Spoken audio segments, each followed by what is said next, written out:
ويزكيهم ويعلمهم الكتاب والحكمة وإن كانوا من قبل لفي ضلال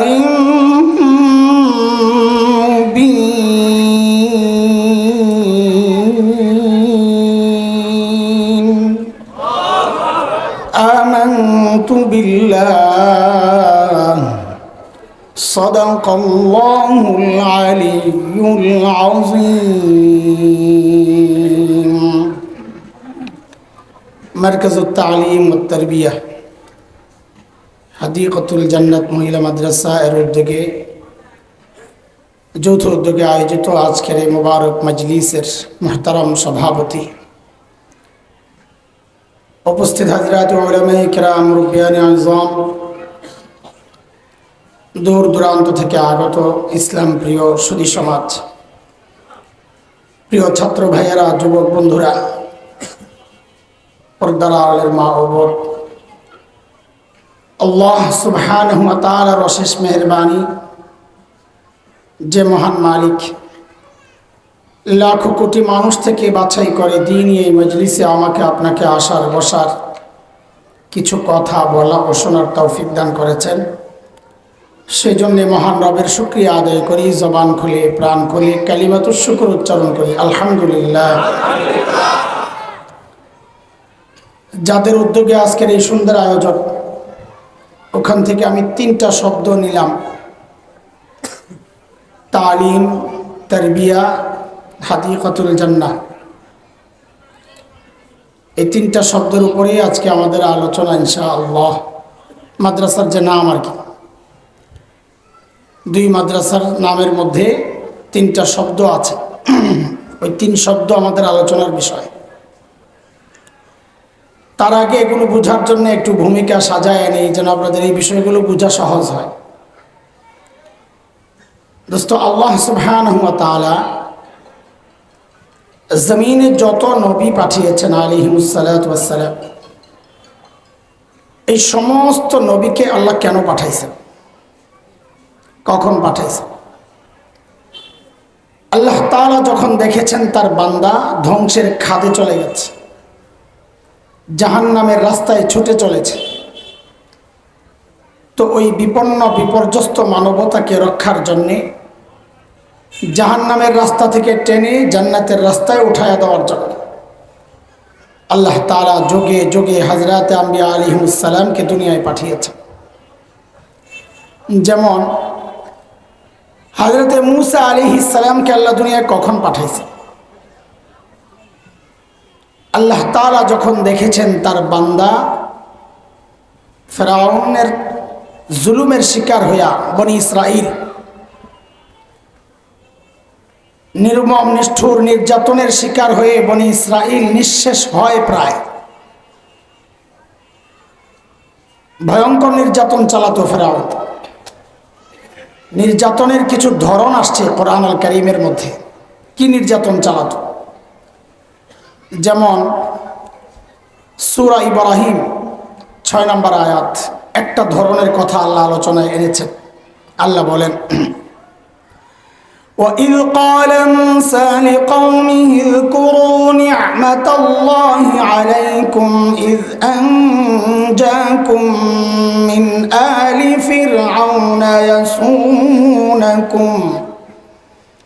يَسُومُونَكُمْ سُوءَ الْعَذَابِ وَيُذَبِّحُونَ أَبْنَاءَكُمْ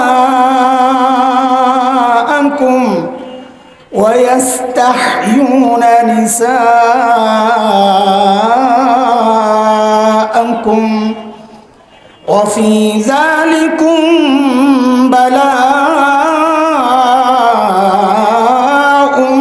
مِّن رَّبِّكُمْ عَظِيمٌ।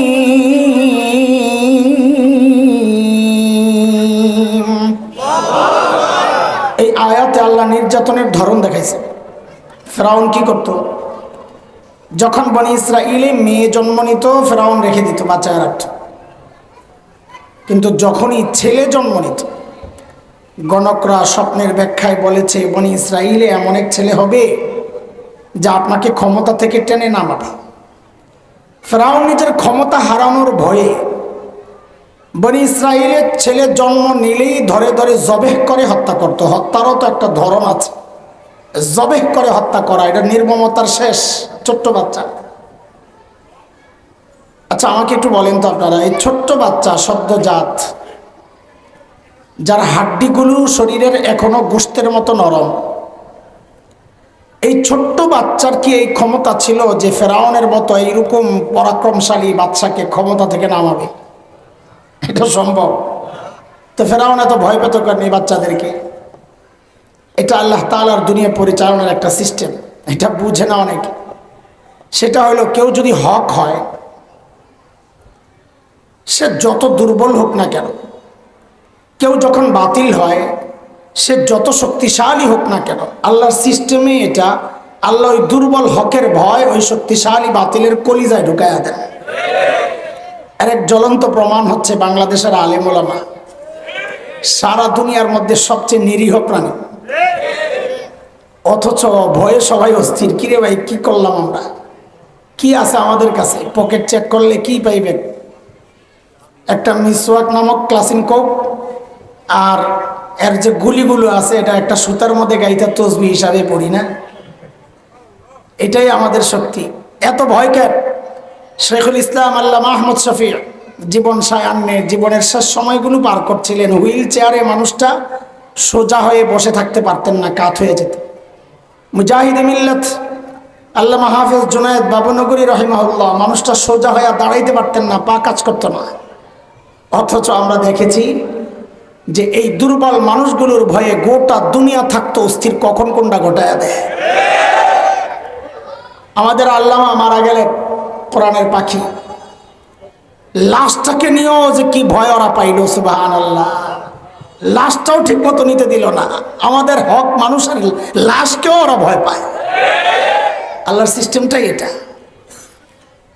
এই পর্যন্ত যা বলছি বুঝছেন, আমার কিন্তু বদ অভ্যাস আছে, পড়াশুনি শুরু থেকে এক লাইনে কথা বলতে থাকবো ইনশাআল্লাহ। তো মাঝে মধ্যে জিজ্ঞেস করব, পড়া না পারলে কিন্তু যারা গুড়াগাড়া আছে, গুড়াগাড়া মাদ্রাসার ছাত্র বিশেষ করে, মুরগি বানাই দেবো। কিন্তু আমার পড়া বলা লাগবে, মুখস্থ করা লাগবে ইনশাআল্লাহ। ঠিক আছে না? ইনশাআল্লাহ এলোমেলো না হয়, একদম শুরু থেকে শেষ পর্যন্ত এক লাইনে চলতে থাকবো ইনশাআল্লাহ। আমাকে দুইটা প্রশ্নের জবাব দেন। সর্বশ্রেষ্ঠ রসুল কে? আর একটু ভালো করে বলেন না। ওমা, জোরে বললে বুঝি ভালো করে বলা হয়? গর্বের সাথে বলেন। গর্বটা প্রকাশ পাবে, একটু ছোট্ট শব্দ লাগাই দেন। যদি জিজ্ঞেস করা হয় সর্বশ্রেষ্ঠ রসুল, কিন্তু বলবেন আমাদের রসুল মুহাম্মদুর রাসূলুল্লাহ। আপনি নিজে নিজে চিন্তা করে দেখেন, ওই একটু শব্দ লাগাইলেই নিজের গর্বটা প্রকাশ পায়। তো এবার ঠিক করে বলেন, সর্বশ্রেষ্ঠ রসুল কে?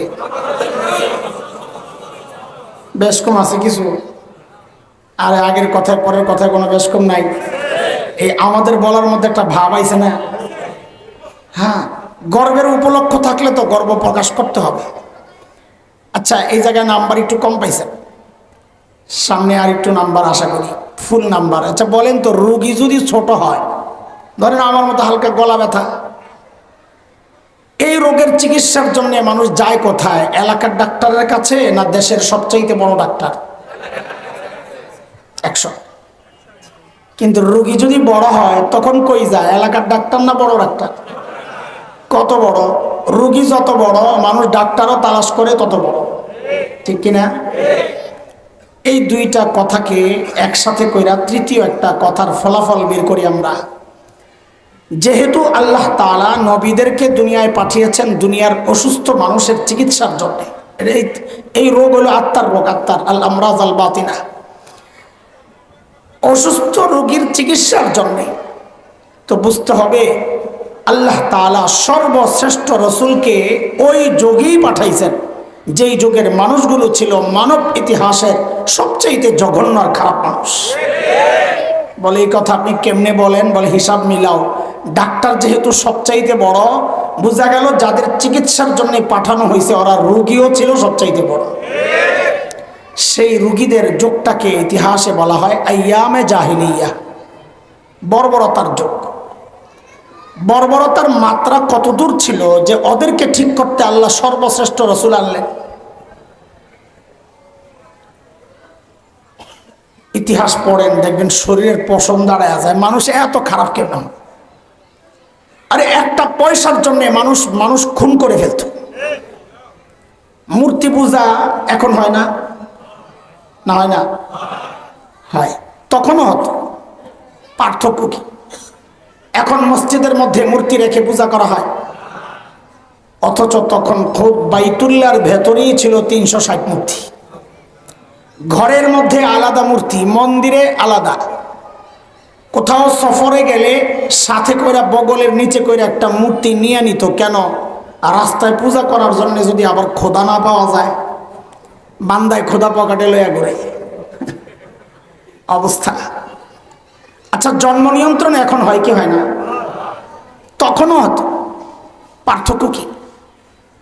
এখন জন্ম নিয়ন্ত্রণ হয়, পেটের মধ্যে বাচ্চা নষ্ট করা হয় অথবা আসতে দেওয়া হয় না। আর তখন জন্ম নিয়ন্ত্রণ হতো বাচ্চা হওয়ার পর দেখতো ছেলে না মেয়ে।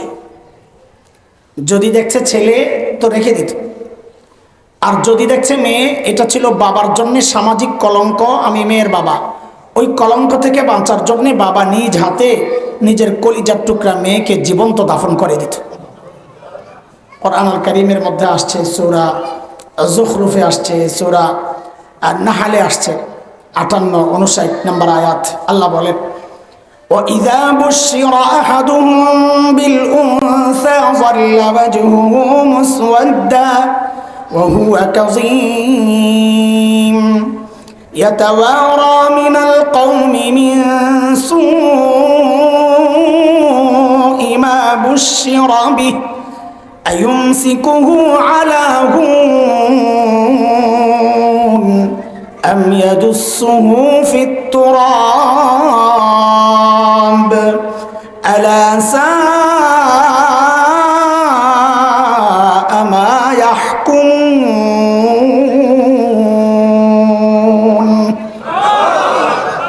এই ছিল আরবের সামাজিক অবস্থা, নবীর আসার আগের অবস্থা বলতেছি। মানুষগুলো এতটা খারাপ কেন হয়েছিল? কারণটা কি? আমরা ধীরে ধীরে আমাদের মাদ্রাসার নামের দিকে ঢুকতেছি। মাদ্রাসা মারকাজুত তালিম ও তারবিয়া, মনে রাখেন, তালিম তারবিয়া কয় জিনিস? কটা বললাম? ফলাফল হইল হাদিকাতুল জান্নাত। মনে রাখেন দুই জিনিস, তালিম, এটা মাথায় রেখেন। মানুষগুলো এতটা খারাপ কেন হয়েছিল? কারণটা কি? আমাদের দারুল দেওবন্দের প্রায় 50 বছরের প্রিন্সিপাল, 55, হাকিমুল ইসলাম কারি তৈয়ব রহমতুল্লাহ আলাইহি বলেন, মানুষগুলো এতটা খারাপ হওয়ার পেছনের মৌলিক কারণ ছিল দুইটা। কয়টা? কারণের অভাব নাই, মৌলিক কারণ। এক নাম্বার হচ্ছে জাহালত, মূর্খতা, লেখাপড়া ছিল। দুই নাম্বার ছিল চারিত্রিক অধঃপতন, চরিত্র খারাপ। দেখেন, এই দুইটা সমস্যা এতটা ভয়ঙ্কর সমস্যা, একটাও যদি কারো মধ্যে থাকে সেও অপরাধ করে। যেমন আপনাদেরকে বুঝাই, একজন ইঞ্জিনিয়ার, সে শিক্ষিত না মূর্খ? লেখাপড়া আছে, অথচ আমরা কি দেখেছি? সরকারি কাজের টেন্ডার পাইছে ইঞ্জিনিয়ার সাহেব, তো ব্রিজ বানাইতে দিছে, আল্লাহর বান্দা ব্রিজ বানাইতে যায়া রডের বদলে বাঁশ ঢুকাইয়া দিছে। দেখেন নাই? কথা বলেন, শুনেন নাই? আচ্ছা, ও যে রডের বদলে বাঁশ ঢুকাইলো, ও জানতো না? ও লেখাপড়া করছে না? পাস করছে না ইঞ্জিনিয়ার? পরীক্ষা কোন সময় দিয়েছে? রাতে না দিনে? একটা কিছু হয়েছে আর কি। আচ্ছা বলেন তো, ও জানে এখানে রড ঢুকাইতে হয়, তো বাঁশ কেন ঢুকাইলো? চরিত্র খারাপ। সমস্যা কোন জায়গায়? একটা কথা মাথায় রেখে দেন, কিয়ামত পর্যন্ত সমাজের যত সমস্যা, সমস্ত সমস্যার পেছনের মৌলিক কারণ এই দুইটাই, মূর্খতা, চরিত্রের সমস্যা। আপনি খবর নিয়ে খোঁজ নেন, যত সমস্যা আছে বের করেন, এই দুই সমস্যা মূলে এই দুইটাই, লেখাপড়া নাই অথবা কি চরিত্রের সমস্যা। মৌলিক এই দুই সমস্যা মোকাবেলার জন্যে, ঠিক করার জন্যে, সমাধান হিসাবে আল্লাহ তাআলা সর্বশ্রেষ্ঠ রসুল সাল্লাল্লাহু আলাইহি ওয়াসাল্লামকে মৌলিক দুইটা দায়িত্ব আর সমাধান দিয়ে দুনিয়ায় পাঠাইছেন। বলেন তো সমস্যা কয়টা, সমাধান বলেন, কথা বলেন। আমার সাথে কথা না বললে কিন্তু সমস্যা, এই 3 নম্বর সমস্যা বেরিয়ে। বলেন মৌলিক সমস্যা কয়টা, সমাধান, হ্যাঁ এটা মুখস্থ করেন, মাথাকে সেট করেন। বলেন মৌলিক সমস্যা, সমাধান। কিয়ামত পর্যন্ত যত সমস্যা আসবে সমস্যার মূলে এই দুইটাই মূল কারণ। আবার সমাধানও আল্লাহ নবীকে দিয়ে যেই দুইটা পাঠাইছেন, কিয়ামত পর্যন্ত সমস্ত সমস্যার সমাধানে এই মিশন এই দুইটাই, সমাধান এই দুইটাই। কি সেটা শুনেন। আল্লাহর হাবিব নবুয়ত পেয়ে ঘোষণা দিলেন, ইন্নামা বুইস্তু মুআল্লিমা বুইস্তু লিউতাম্মিমা মাকারিমাল আখলাক।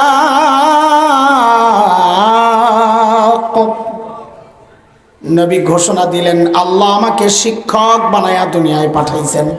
কি বানায়া, কি বানায়া? আমাদের নবী কি ছিলেন? এটাও মুখস্থ করেন কথা। আমাদের নবী কি ছিলেন? আবার বলেন। আমাদের নবীকে বলা হয় উম্মি নবী। উম্মি, উম্মি, এই উম্মির অনেক অর্থ। আমাদের নবীর শানে যে উম্মি, এটার অর্থ হইল নবী মূর্খ ছিলেন না। কেউ না বুঝা তর্জমা করে আমাদের নবী মূর্খ ছিলেন, লেখাপড়া করেন নাই, নাউজুবিল্লাহ। আমাদের নবী খালি শিক্ষিত ছিলেন না, দুনিয়ার সমস্ত শিক্ষিত মানুষের শিক্ষক বানাই আল্লাহ পাঠাইছেন। উম্মি মানি পড়াইছেন আল্লাহ, দুনিয়ার কেউ পড়ার নাই। তুমি দুনিয়ার শিক্ষকের কাছে বইরা শিক্ষিত হও, আর আমার নবীর শিক্ষক আল্লাহ, আমার নবী বুঝি মূর্খ? পাগলামি ছাড়া কিছু নাই কথা। তো বলেন আমাদের নবী কি ছিলেন? এটা মনে রেখেন, আমি আবারও জিজ্ঞেস কর। শিক্ষক বানায় আল্লাহ আমার নবীকে কেন পাঠাইছেন? ওই যে দুই সমস্যার এক সমস্যা জাহালত, মূর্খতা, ওইটা দূর করার জন্য, ওইটারে ঠিক করার জন্য। বুঝে আসছে কথা? 2 নম্বর নবী বলেন, বুইস্তু লিউতাম্মিমা মাকারিমাল আখলাক। আল্লাহ আমাকে সর্বোচ্চ উন্নত চরিত্র মাধুর্য দিয়ে দুনিয়ায় পাঠিয়েছেন কেন? আমি যেন ওই চরিত্রহীন মানুষগুলারে তরবিয়ত দিয়ে দিয়ে এগুলাকে সেরা মানুষ বানাতে পারি। বলেন সমস্যা কয়টা, সমাধান? হ্যাঁ, সমস্যাও দুইটা, সমাধানও দুইটা। কিয়ামত পর্যন্ত সমস্যা এই দুইটাই, সমাধানও এই দুইটাই। আপনি আরেক রাস্তায় ঘুরলে কাজ হবে না। তো সমাধান হয় না কেন? হয় না এই জন্য আপনি যাইতেছেন আরেক রাস্তায়, এই জন্য হয় না। আবারও জিজ্ঞেস করি, আমাদের নবী কি ছিলেন?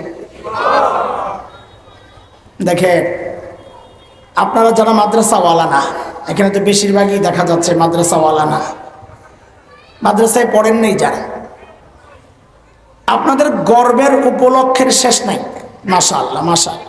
আমরা হিংসা করি না, আল্লাহ আপনাদের গর্ব করার মতো আরো অনেক উপলক্ষ আইনা দেন। আপনারা ডাক্তার, আপনাদের গর্ব। ইঞ্জিনিয়ার, আপনাদের গর্ব। পিএইচডি করা ডক্টর, আপনাদের গর্ব এটা। কেউ সমাজপতি, তার গর্ব। কেউ শিল্পপতি, তার গর্ব। কেউ জনপ্রতিনিধি, মেম্বার, চেয়ারম্যান, এমপি, কমিশনার, তার গর্ব। কারো ছেলে মেয়ে ইউরোপ আমেরিকায় থাকে, তার গর্ব।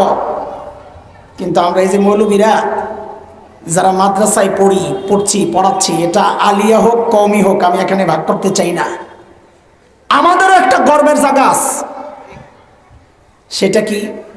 আমাদের গর্বের জায়গা হচ্ছে আমরা যেই লেখাপড়ার সাথে যুক্ত, এর গোড়ায় মুহাম্মদুর রাসূলুল্লাহ সাল্লাল্লাহু আলাইহি ওয়াসাল্লাম। আমরা যাই পড়ি, আমার ওস্তাদের কাছ থেকে পড়েছি, তো আমার ওস্তাদ তার ওস্তাদের কাছ থেকে পড়েছেন, তার ওস্তাদ তার ওস্তাদের কাছে পড়েছেন। শেষ যায় দেখে আমাদের গোড়ায় আমাদের প্রিয় হাবিব শিক্ষক মুহাম্মদুর রাসূলুল্লাহ। এটা আমাদের গর্ব। এটা উদাহরণ না দিলে আপনারা বুঝবেন না। ধরেন আমরা বুখারী শরীফ পড়েছি, কিছু চেহারা দেখা যাচ্ছে মনে হচ্ছে বুখারী পড়নেওয়ালা, ওস্তাদও থাকতে পারে চুপচাপ কোনো কোনাকানিতে বৈশা, আমি জানি না। আলহামদুলিল্লাহ আমারও বড় সৌভাগ্য হয়েছে। প্রথম হাদিস, এটা অনেকেরই জানা, ইন্নামাল আমালু বিন্নিয়াত, লম্বা হাদিস। এই হাদিসটা আমিও পড়েছি। আমি পড়েছি আমার ওস্তাদদের কাছে। আমার ওস্তাদ ছিলেন এই হাদিসের ঢাকার ফরিদাবাদ মাদ্রাসায় শেখুল হাদিস আল্লামা আব্দুল হাফিজ রহমতুল্লাহ আলী। আমি ভারতের দেওবন্দ মাদ্রাসায় পড়েছি এই হাদিসটা। আমার ওস্তাদ ছিলেন শেখুল হাদিস আল্লামা নাসির খান রহমতুল্লাহ আলী।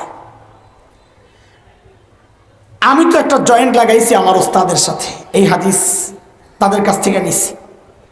আমার এই দুই ওস্তাদের ওস্তাদ ছিলেন আবার এই হাদিসের শেখুল আরব আল আজম হযরত হুসাইন আহমদ মাদানী নওয়ারাল্লাহু মারকাদা। তার ওস্তাদ ছিলেন শেখুল হিন্দ মাহমুদ হাসান দেওবন্দি রহমতুল্লাহ আলাইহি। তার ওস্তাদ ছিলেন ব্রিটিশ বিরোধী আন্দোলনের অন্যতম সিপাহ সালার মুজাহিদে মিল্লাত দারুল দেওবন্দের অন্যতম প্রতিষ্ঠাতা কাসিমুল উলুম আল খায়রাত ইমাম কাসেম নানুতুবি রহমতুল্লাহ আলাইহি। তার ওস্তাদ ছিলেন শাহ আব্দুল গনি মুজাদ্দিদ দেহলভি রহমতুল্লাহ আলাইহি। তার ওস্তাদ ছিলেন শাহ মোহাম্মদ ইসহাক আদ-দেহলভি রহমতুল্লাহ আলাইহি। তার ওস্তাদ ছিলেন শাহ আব্দুল আজিজ মুহাদ্দিস দেহলভি রহমতুল্লাহ আলাইহি। তার ওস্তাদ ছিলেন শাহ ওয়ালিউল্লাহ মুহাদ্দিস দেহলভি রহমতুল্লাহ আলাইহি। তার ওস্তাদ ছিলেন আবু তাহের আল মাদানী রহমতুল্লাহ আলাইহি। তার ওস্তাদ ছিলেন ইব্রাহিম কুর্দি রহমতুল্লাহ আলাইহি। তার ওস্তাদ ছিলেন আহমদ আল কুশাশি রহমতুল্লাহ আলাইহি। তার ওস্তাদ ছিলেন আহমদ আশ-শান্নাবি রহমতুল্লাহ আলাইহি। তার ওস্তাদ ছিলেন মুহাম্মদ আর-রমালি রহমতুল্লাহ আলাইহি। তার ওস্তাদ ছিলেন জাইনুদ্দিন আল মিসরি রহমতুল্লাহ আলাইহি। তার ওস্তাদ ছিলেন আহমদ ইবনে আলী আল হাজার আল আসকালানি রহমতুল্লাহ আলাইহি। তার ওস্তাদ ছিলেন ইব্রাহিম আত-তানুখি রহমতুল্লাহ আলাইহি। তার ওস্তাদ ছিলেন আবুল আব্বাস আল হাজ্জার রহমতুল্লাহ আলাইহি। তার ওস্তাদ ছিলেন আবু আলী আজ-জুবাইরি রহমতুল্লাহ আলাইহি। তার ওস্তাদ ছিলেন আবুল ওয়াক্ত আস-সিজজি রহমতুল্লাহ আলাইহি। তার ওস্তাদ ছিলেন আবুল হাসান আদ-দাউদি রহমতুল্লাহ আলাইহি। তার ওস্তাদ ছিলেন আবু মুহাম্মদ আস-সারাখসি রহমতুল্লাহ আলাইহি। তার ওস্তাদ ছিলেন আবু আব্দুল্লাহ ফিরাবি রহমতুল্লাহ আলাইহি। তার ওস্তাদ ছিলেন মুহাম্মদ ইবনে ইসমাঈল ইমামে বুখারী রহমতুল্লাহ আলাইহি। তার ওস্তাদ ছিলেন হুমায়দি রহমতুল্লাহ আলাইহি। তার ওস্তাদ ছিলেন সুফিয়ান ইবনে উয়াইনা রহমতুল্লাহ আলাইহি। তার ওস্তাদ ছিলেন ইয়াহইয়া ইবনে সাঈদ আল আনসারী রহমতুল্লাহ আলাইহি। তার ওস্তাদ ছিলেন মুহাম্মদ ইবনে ইব্রাহিম আত-তাইমি রহমতুল্লাহ আলাইহি। তার ওস্তাদ ছিলেন আলকামা ইবনে ওয়াক্কাস আল-লাইসি রহমতুল্লাহ আলাইহি। তার ওস্তাদ ছিলেন উমর ইবনুল খাত্তাব রাদিয়াল্লাহু আনহু। তার ওস্তাদ ছিলেন মুহাম্মদুর রাসূলুল্লাহ সাল্লাল্লাহু আলাইহি ওয়াসাল্লাম। এটা আমাদের গর্ব, গর্ব। আমরা যাই পড়ি গোড়ায় যায়া পাই কাকে? আমাদের প্রিয় হাবিব সাল্লাল্লাহু আলাইহি সাল্লাম। আমাদের গর্ব এটা। কিন্তু প্রশ্ন আপনাদের কাছে, দেখেন ভুল বুঝবেন না, আগেই বলে নেই, আমি কাউকে খোঁচানোর জন্য কথাগুলো বলছি না, বলবো না, এটা আমার কাজ না। আমরা বলি অন্য চিন্তায়, অন্য এক আবেগ নিয়ে, এটা মানুষ বুঝে আরেকভাবে। কাউকে খোঁচানোর জন্য কথাগুলো বলছি না, আপনাদের হৃদয়ে আফসোসের আগুন জ্বালাইতে কথাগুলো বলছি।